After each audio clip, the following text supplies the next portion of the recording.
इसलिए मेरी माताओं, आइए हमें जिस परमात्मा ने ये देह दे करके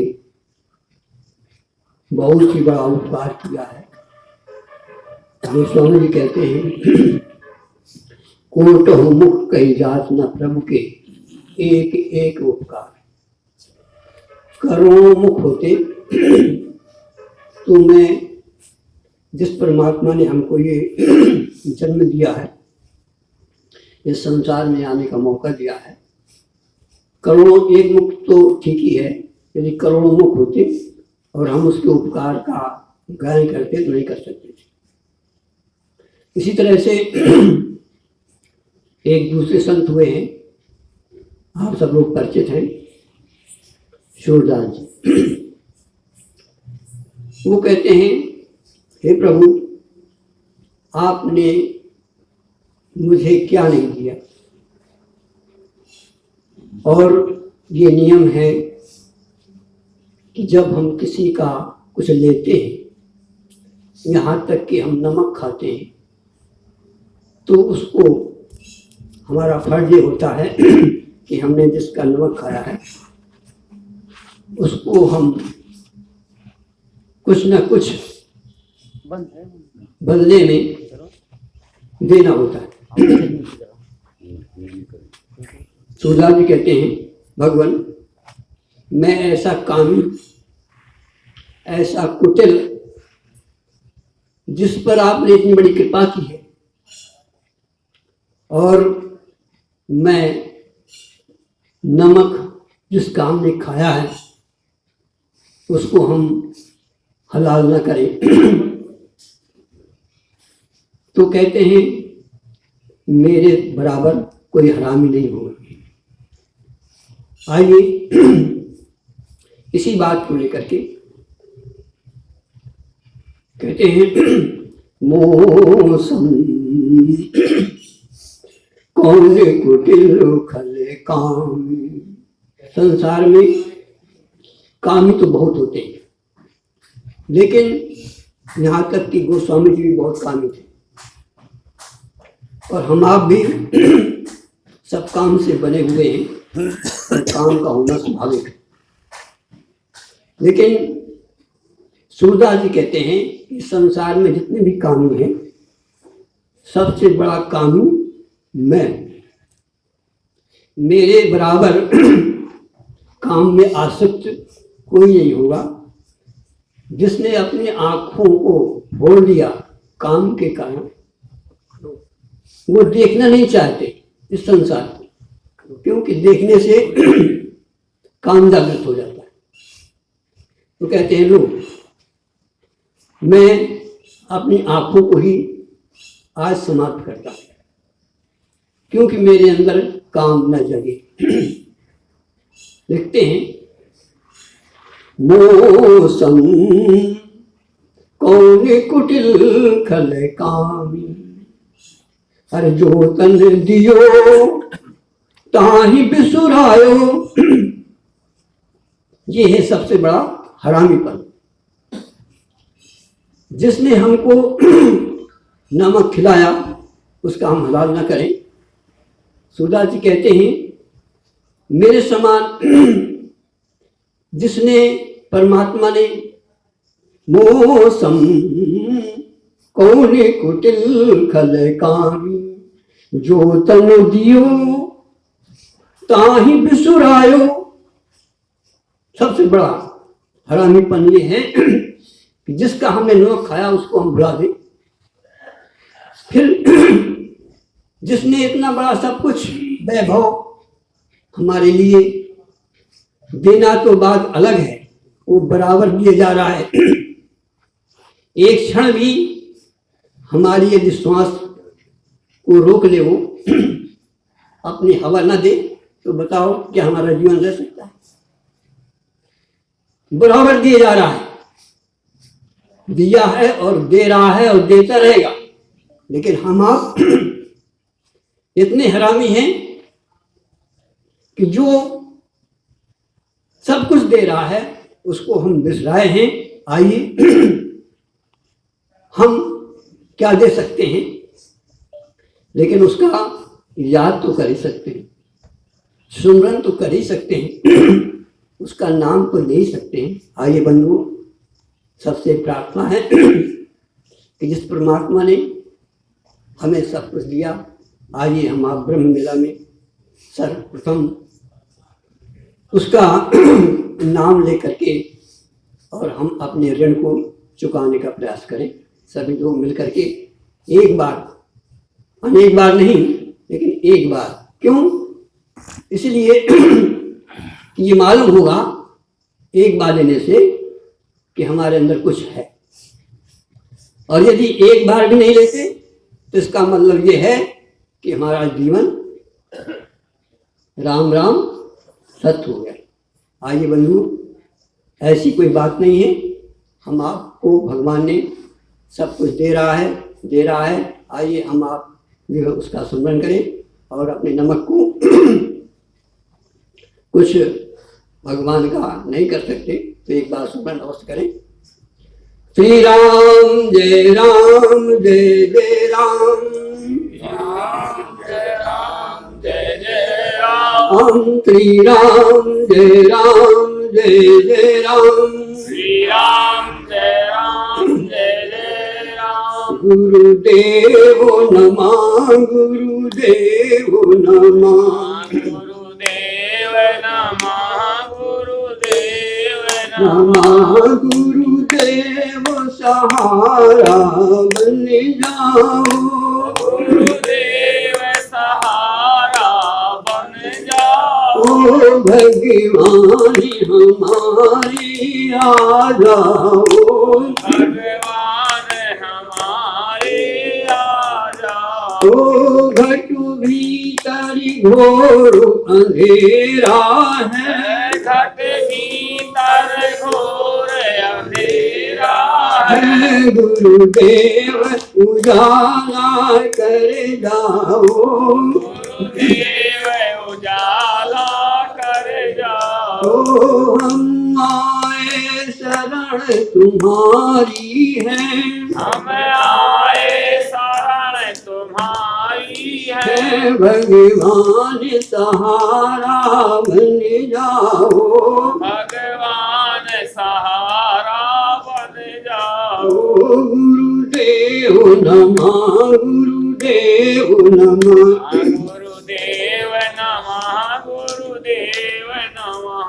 बोलिए श्री सद्गुरुदेव भगवान की है। अभी हम अपने उस परमात्मा का, जिसने हमको बोलने की शक्ति दी, हमने उसका स्मरण किया। तत्पश्चात गुरुदेव का आह्वान, क्यों?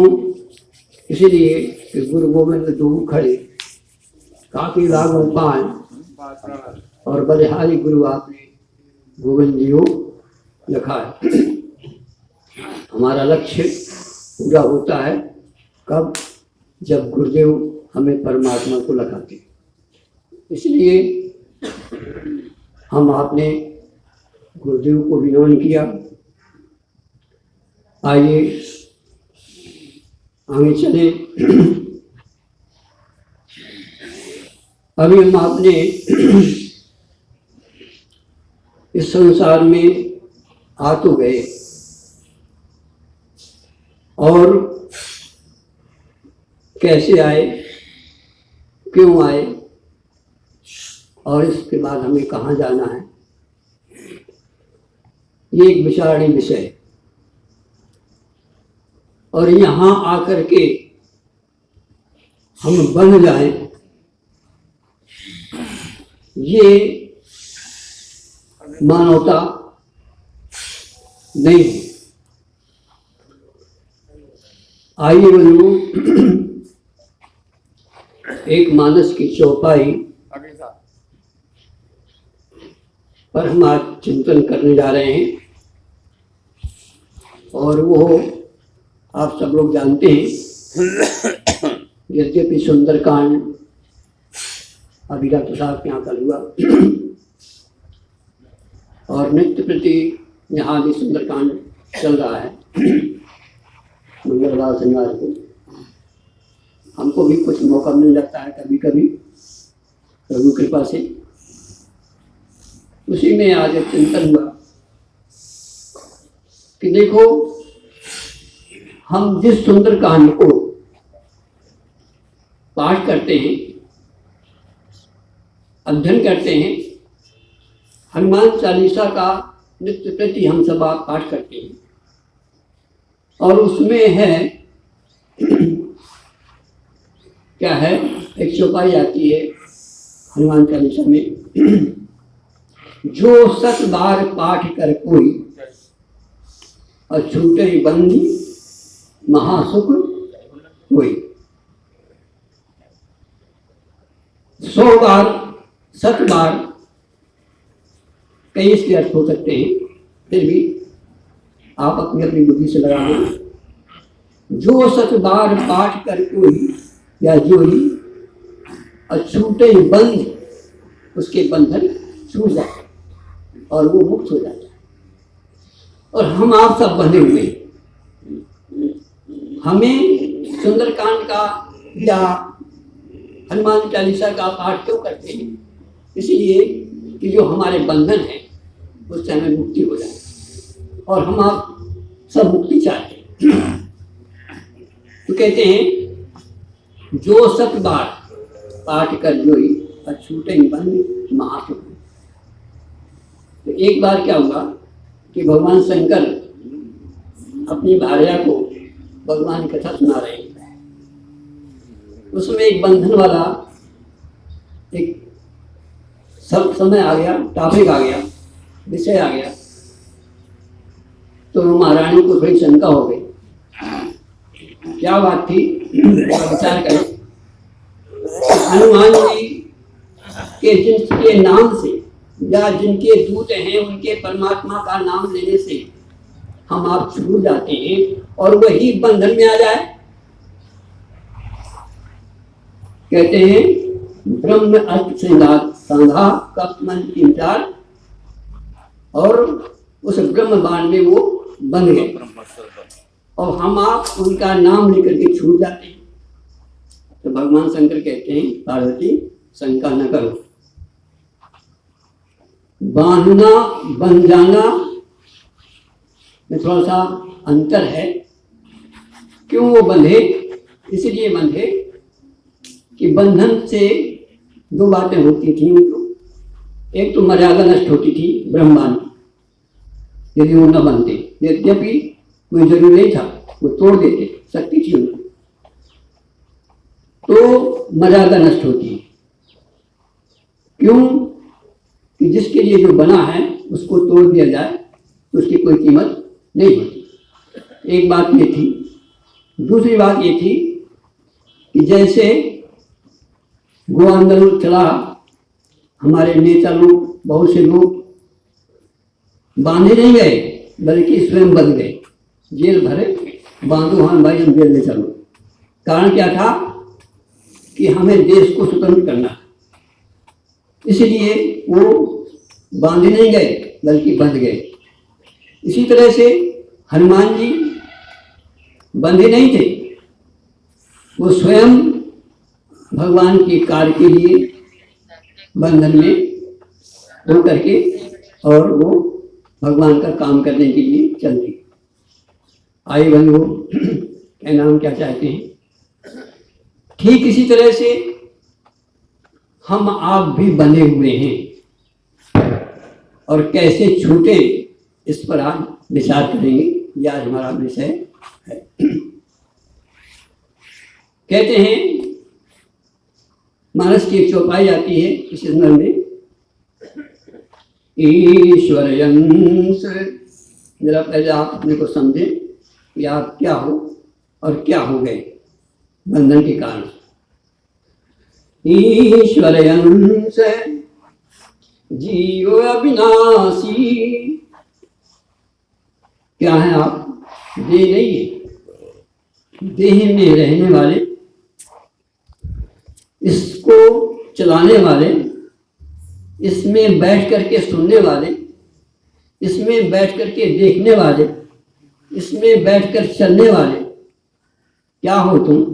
ईश्वर अंशो जीव अविनाशी। किसके बेटे हैं आप? ईश्वर। क्या आप समझते हैं? हम तो समझते हैं कि फलाने के बेटे हैं। क्यों? कि हम उस तत्व को नहीं जान पा रहे जो हम हैं, इसलिए हम उससे अनभिज्ञ हैं। और सत्संग इसलिए होता है कि हम अपने वास्तविकता को जान सकें। बिन सत्संग विवेक न हो। आइए बंधु, ईश्वर अंश जीव अविनाशी। और क्या है? अविनाशी है ये। इसको कोई भी 3 काल में नष्ट नहीं कर सकता। और हम आप सब मरने से डरते हैं। क्यों? इसलिए कि हम आप अपनी वास्तविकता को भूले हुए। ईश्वर अंश जीव अविनाशी। और दूसरा वो क्या है? चेतन। अर्थात हमारे आपके अंदर सभी कुछ जानने की शक्ति। लेकिन हम बुद्धू बने हुए हैं। हम भी कहते हैं भैया हम तो कुछ नहीं जानते, जबकि आप जानने के स्रोत हो। जानना आपसे ही हो रहा है, लेकिन फिर भी हम आप बुद्धू बने हुए हैं। क्यों? कि हम अपनी वास्तविकता को नहीं जान पा रहे। तीसरी बात, ईश्वर अंश जीव अविनाशी। और चेतन अमल। अमल का तात्पर्य होता है जिसमें मल से रहित। अर्थात और हम आप नित्य प्रति ये समझते हैं कि मोह समय कौन कुटिल लिखा है काम। हम अपने को काम ही समझ रहे हैं, हम अपने को कुटिल समझ रहे हैं। क्यों? कि हम ये नहीं जानते कि हमारे अंदर कोई मल ही नहीं है।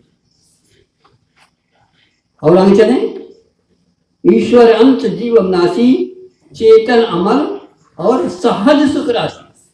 यहां पर आप देखिए बहुत अच्छा शब्द आया गोस्वामी के द्वारा, सहज। सहज माने क्या होता है? सहज माने होता है जैसे शक्कर सहज ही मीठी है। शक्कर से ही सारी मिठाइयां बनती हैं। शक्कर में कोई ऐसी चीज नहीं मिलाई जाती जिससे मीठ हो जाए। अर्थात सहज ही गुण है शक्कर का मीठा होना। इसी तरह से गोस्वामी जी कहते हैं अरे बंधुओं, तुम सहज ही अविनाशी हो, सहज ही चेतन हो, सहज ही अमल हो और सहज ही सुख राशि। तुम्हें कहीं किसी से सुख नहीं लेना। शक्कर को किसी से शक्कर में मिठास नहीं लेनी। शक्कर उसका जन्म ही मीठे से ही बनी। ऐसे हम आप सुख से ही बने हैं, सुख से ही चेतन, सहज से ही चेतन है, सहज ही अविनाशी है। ईश्वर अंश, ये सहज शब्द चारों को जोड़ रहा है। देखिए जरा गोस्वामी जी की महानता। सहज शब्द कहाँ लगाया उन्होंने? 3 और 4 के बीच में, अर्थात सभी को सहज से जोड़ दिया। सहज ही हम अविनाशी हैं, सहज ही ईश्वर के अंश हैं, सहज ही चेतन है और सहज ही अमल है और सहज ही सुख राशि। और हम आप ढूंढ रहे हैं सब यही। हम सोच रहे हैं कि हम मरे ना, हम सोच रहे हैं बुद्धिमान हो जाएं, हम सोच रहे हैं हमें सुख मिल जाए, हम सोच रहे हैं हम निर्मल हो जाएं। गोस्वामी जी कहते हैं कितने मूर्ख हैं हम। इस सब कुछ परमात्मा ने हमको पहले से ही दे रखा है और हम उसी को ढूंढ रहे हैं। शक्कर मिठास को ढूंढे तो बताओ कितनी मूर्ख। लहरी जल को ढूंढे तो कितनी मूर्ख है। इसी तरह से जीव ब्रह्म को ढूंढे तो कितना मूर्ख है। क्यों मूर्ख है? इसलिए कि जो हमें प्राप्त है उसको हमें पता नहीं, इसलिए हम मूर्ख हैं। और यदि पता हो जाए और हम अपने सहज भाव को आ जाएं तो बताइए सुख ढूंढने की आवश्यकता है क्या? अनासी होने की क्या आवश्यकता है आपको? क्या आपके क्या बुद्धिमान होने की आवश्यकता है क्या? सब आपके पास। लेकिन हुआ क्या? सो माया बस, ये सब चीज हमें आपको प्राप्त हो। लेकिन जैसे एक शराबी को सब कुछ प्राप्त हो और नशा पिला दिया जाए और गली में मारा मारा घूमने लगे बताओ कितना मूर्ख है वो, क्यों भूल गया? क्योंकि नशा पी लिया, होश नहीं है। ऐसे हमें आपको इस समय होश नहीं, और ये सत्संग दवा है नशा को उतारने की। कहते हैं सो माया बस भयहु गुसाई। अब बंधु, देखिए शब्द आया, बंधु वाला शब्द आ गया। बंधु का मतलब क्या है? किसी ने बांधा नहीं है, स्वयं बंध गया। कैसे बंधा? मूर्खता के कारण, अज्ञानता के कारण, माया के कारण। हम एक बार क्या हुआ कि महाराज जनक का दरबार लगा था और वहाँ कुछ संत लोग बैठे थे। उन्होंने कहा महाराज हम लोगों का तो जीवन हो गया कपड़े रंगते रंगते, और हम आज तक विदेह नहीं कहला पाए, विदेह नहीं हो पाए, और आप एक राज्य करते हुए, आप इतने व्यस्त जीवन में एक सेकंड भी आपको फुर्सत नहीं काम करने में, और फिर भी आपको विदेह कहा जाता है, ऐसा क्यों? महाराज जनक उसी दरबार में गए और एक खंभा खड़ा था, जाकर के चिपक गए, पकड़ लिया और कहने लगे भैया संतों, महान भाव, विद्वानों, मुझे इस खंभे ने पकड़ लिया है, इसको छुड़ा दो। तो संत क्या कहते हैं? अरे मूर्ख, खंभे ने तुझको पकड़ा है कि तुमने खंभे को पकड़ा है? बंधु, ये है बंधु। कैसे बंधु? गोस्वामी जी उदाहरण देते हैं। किसी ने मांगा नहीं है, महाराज जनक को किसी ने मांगा नहीं था, वो स्वयं जा करके पकड़ करके चिपक गए। ऐसे हम आप, भगवान ने हमको मांगा नहीं था, भगवान ने हमको यहाँ से आजाद करने के लिए भेजा था, यहाँ से भवसिंध को तरने के लिए भेजा था, लेकिन हमने पकड़ लिया खंबे को। कौन सा? मैं और मोर, बस।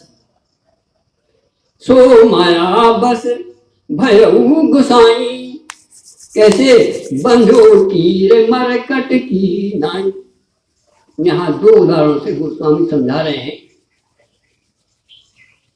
और दो उदाहरणों का भी देने का एक प्रयोजन है।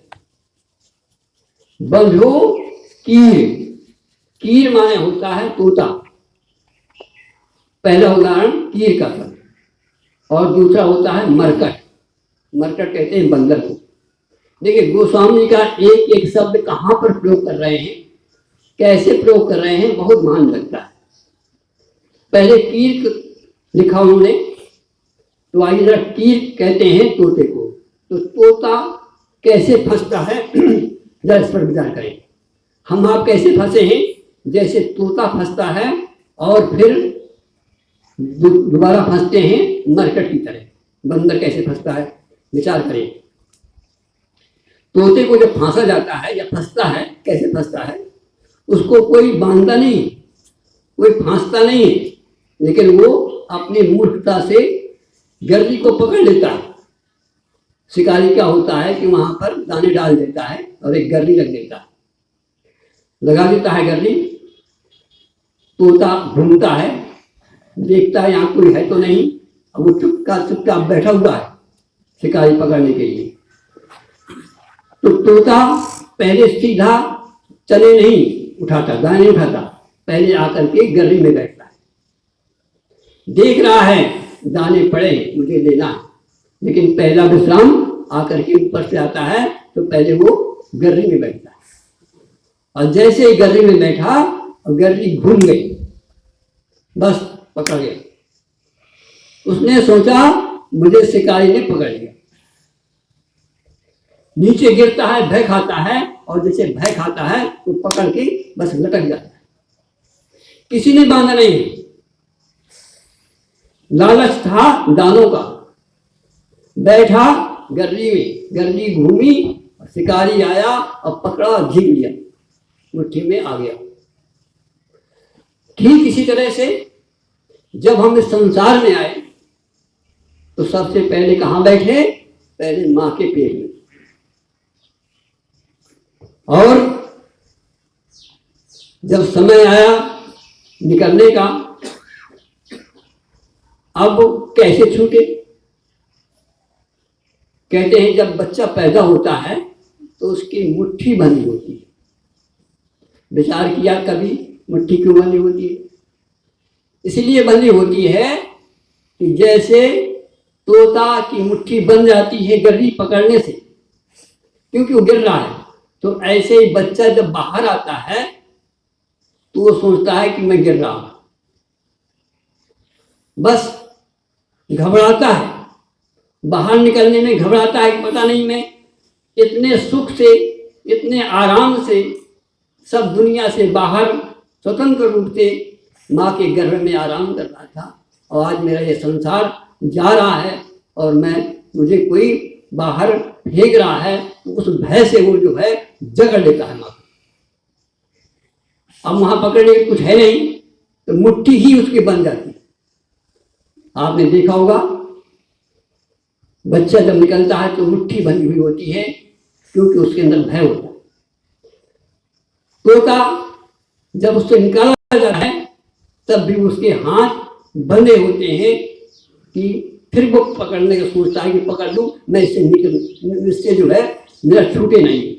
बच्चा भी सोचता है कि मुझे बाहर ना जाना पड़े, बस मैं यहीं रहूं, अब मुझे पता नहीं क्या होगा, तो घबराता है। और वो लेकिन फिर भी प्रकृति उसको जबरदस्ती माँ के द्वारा, माँ में पीड़ा उत्पन्न करके उसको बाहर किसी भी तरह से उसको निकाल फेंकते हैं।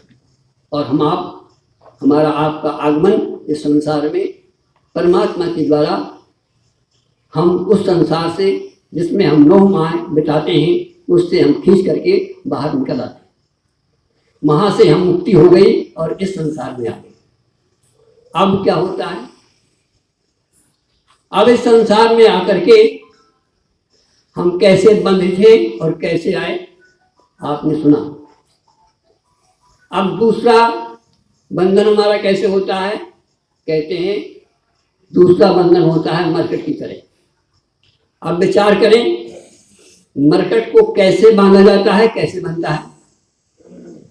तो क्या करते हैं शिकारी लोग, बंदर को फांसने के लिए एक सुराही जो है वो जमीन में गाड़ दी जाती है और उसमें चने डाल दिए जाते हैं। बंदर घूमता है, उसके आसपास चने की महक आती है, और सुराही का मुंह जो है बहुत छोटा होता है, उसका पेट जो है उसका बड़ा होता है, और बंदर का हाथ बड़े आसानी से जा तो सकता है, लेकिन जब बंदर हाथ डाल देता है उन चनों को पकड़ने के लिए, मुट्ठी में आ गया, अब मुट्ठी बंध गई, और सुराही का मुंह छोटा है और उसकी मुट्ठी हो गई बड़ी, फंस गई। अब धर निकालता है और यहां चना छोड़ नहीं सकता, क्योंकि चने के कारण से ही उसने डाले। और शिकारी बैठा है चुपचाप, देख रहा है उसकी कला। जैसे तोते को बांधा था, ऐसे यहां शिकारी बंदर को बांधता है, बंध जाता है। बांधता नहीं है वो, तो सिर्फ कला करता है, और बनता वो स्वयं। ठीक इसी तरह से प्रभु हम आप भी आकर के वहां से तो निकल आए, पहले बंधन से परमात्मा ने निकाल दिया, लेकिन अब ये बंधन हमें यहाँ आकर के अब हम बंदर की तरह फंस गए। अब यहाँ से हम निकलना नहीं हो पा रहा। सो माया बस भयहु गुसाई और बंध्यो तीर मरकट की। हम आप प्रश्न उठता कि कैसे बंदर से छूटे, बंदर छूटे और बंदर को मुक्ति हो जाए। हम आप सब बंदर हैं, हम आप भी बंधे हुए हैं माया से। मैं और मोर वो गोचर लग जहां बन जाई, सो सब जानो माया। और इस माया में हम आकर आप जड़ गए। अब कैसे छूटे? अब जरा थोड़ा विचार करें कि बंदर कैसे छूटे। तोता तो छूट गया भगवान की दया से। अब बंदर कैसे छूटे? बंदर छूटेगा संत की दया से, सत्संग की दया से। कैसे? यदि बंदर को कोई वहां संत मिल जाए और ये समझा दे कि अरे मूर्ख, तुझे किसी ने बांधा नहीं है, तू लालच में बन गया, तो जैसे बंधा है वैसे छोड़ दे। अर्थात इस मुट्ठी को जो बांधे हुए है इसको छोड़ दे। उनका महाराज जी कैसे हो सकता है? असंभव। मैं मुट्ठी से छोड़ दूंगा तो मैं खाऊंगा क्या?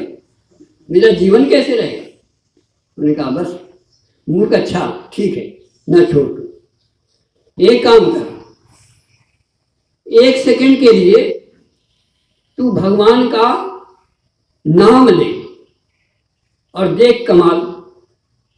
उनका भगवान नाम तो मैं बहुत ले रहा हूं, लेकिन फिर भी मुट्ठी छूट नहीं रही। तो उनका ऐसे नहीं, जरा 1 सेकंड ताली बजा दे बस।